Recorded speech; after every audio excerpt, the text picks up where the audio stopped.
গোপন সংবাদের ভিত্তিতে আজ 6 সেপ্টেম্বর 2025 তারিখ শনিবার মধ্যরাত 1টায় কোস্টগার্ড বেস মোংলা কর্তৃক সুন্দরবনের পশুর নদী সংলগ্ন ছোট পদ্মাখাল এলাকায় একটি বিশেষ অভিযান পরিচালনা করা হয়। অভিযান চলাকালীন উক্ত এলাকায় কোস্টগার্ডের উপস্থিতি টের পেয়ে ডাকাতরা পালানোর চেষ্টা করে। পরবর্তীতে কোস্টগার্ডের আভিযানিক দল ধাওয়া করে একটি একনলা বন্দুক, 4 রাউন্ড তাজা কার্তুজ এবং 4 রাউন্ড ফাঁকা কার্তুজ সহ সুন্দরবনের কুখ্যাত ডাকাত ছোট সুমন বাহিনীর 4 সহযোগীদের আটক করতে সক্ষম হয়। আটককৃত ডাকাত মোহাম্মদ বিল্লাল হোসেন, মোহাম্মদ রবিউল শেখ, মোহাম্মদ জিনাত হাওলাদার ও কালাম গাজী। আটককৃত ব্যক্তিরা খুলনা ও বাগেরহাট জেলার বাসিন্দা। তারা দীর্ঘদিন যাবৎ ছোট সুমন বাহিনীর সঙ্গে ডাকাতি এবং ডাকাত দলকে অস্ত্র, গোলাবারুদ ও রসদ সরবরাহের মাধ্যমে সহযোগিতা করে আসছিল।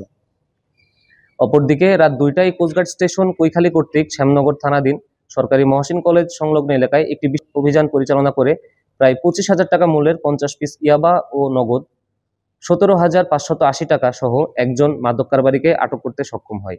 এছাড়াও ভোর 5টায় কোস্টগার্ড স্টেশন রূপসা, নৌবাহিনী ও পুলিশের সমন্বয়ে খুলনার লবণচারা থানাধীন সুইচগেট সংলগ্ন এলাকায় একটি বিশেষ অভিযান পরিচালনা করে 4টি দেশীয় অস্ত্র ও 6,400 টাকা মূল্যের 200 গ্রাম গাঁজা সহ একজন কিশোর গ্যাংয়ের সদস্যকে আটক করতে সক্ষম হয়। জব্দকৃত আলামত ও আটককৃত ব্যক্তিদের বিরুদ্ধে পরবর্তী আইনানুগ ব্যবস্থা গ্রহণের কার্যক্রম প্রক্রিয়াধীন রয়েছে।